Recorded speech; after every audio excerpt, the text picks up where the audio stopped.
Let's go over the index match, which is something that many people consider one of the more complex concepts of Microsoft Excel. However, when you break it down piece by piece, it's actually pretty straightforward. Let's go over what a match function does first, and let's look at the parameters to see what it takes in. First, it takes up a lookup value, and that means a reference to lookup.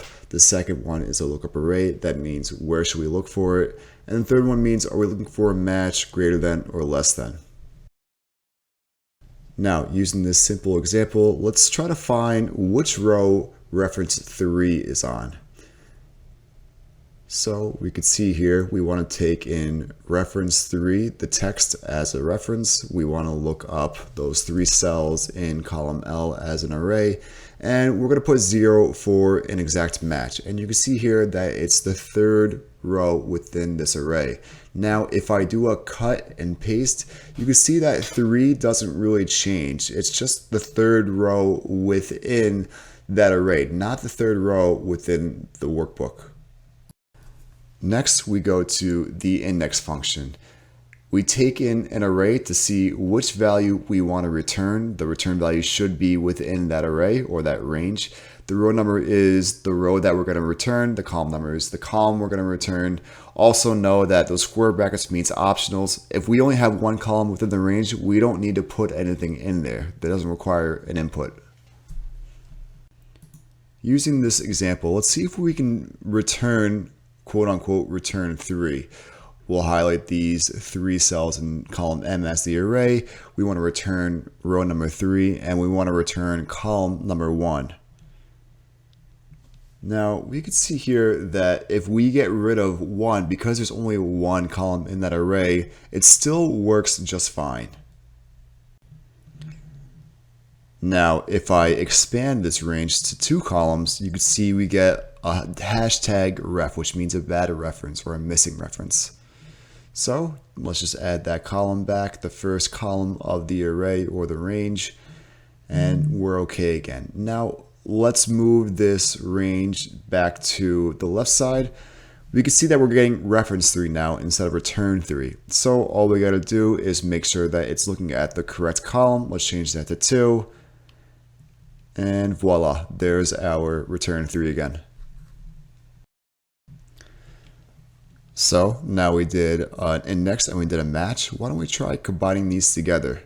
Let's paste in the index formula. And we know we want a 3 here, and we know the match returns a 3. So if we just stick that formula that returns a 3 where the 3 should be, this should work. And there you go. Let's take a look at another example. We want to find the price for Bank of America. And we should be able to do this just fine with a VLOOKUP. Let's take in Bank of America as a reference. Let's make sure that bank name and price are part of the table array. Make sure it's absolute reference. Column 2, 0 to make sure it's an exact match. And there we go, 3202. Now let's pull it in using an index. We're only going to use one column for our array. We can see it's in the third column. Looks good. Now let's make sure that we can get the third row returned because that's what we use for our index. We highlight the back names for our array. Oop. Nope, we got to put in the lookup value first. There we go. Now we got to put in the lookup array. Make sure it's an absolute reference, 0 for exact match. It's the third row, exactly what we were hoping for. So let's copy in the index formula. Let's copy in the match formula. And there you go.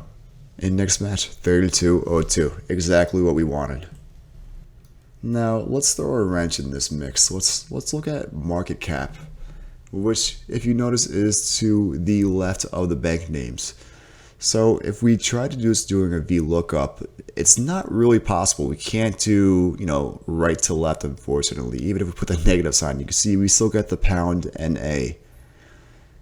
However, if we're indexing it, all we have to do is move the array over to the market cap column.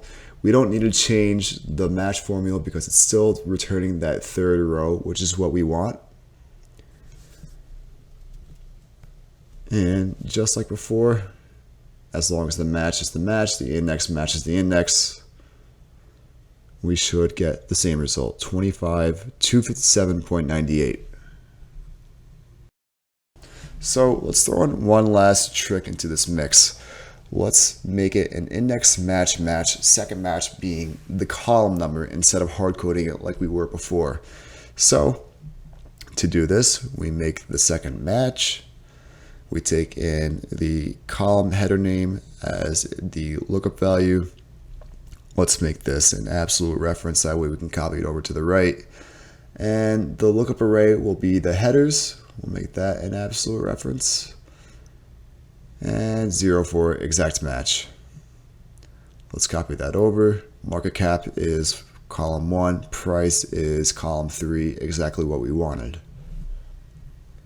Now let's do the same thing we did before, copy and paste the index match formula, paste it into the cell below. And let's change that to an absolute reference as well as extend the range to the whole table. What's going on here? Looks like because we only had one column before, we didn't have a column number. Let's put that in. We can see 1 is market cap, 3 is price, just like we expected. 4 is country. I think you get the point.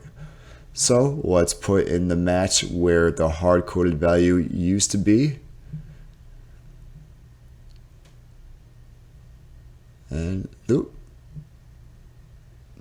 just got to change this back to Bank of America. And there we go. If you like this video or if you have any tips of your own, please leave a comment below. Also, feel free to visit my website for more info on learning Microsoft Excel, www.becometheexcelguy.com.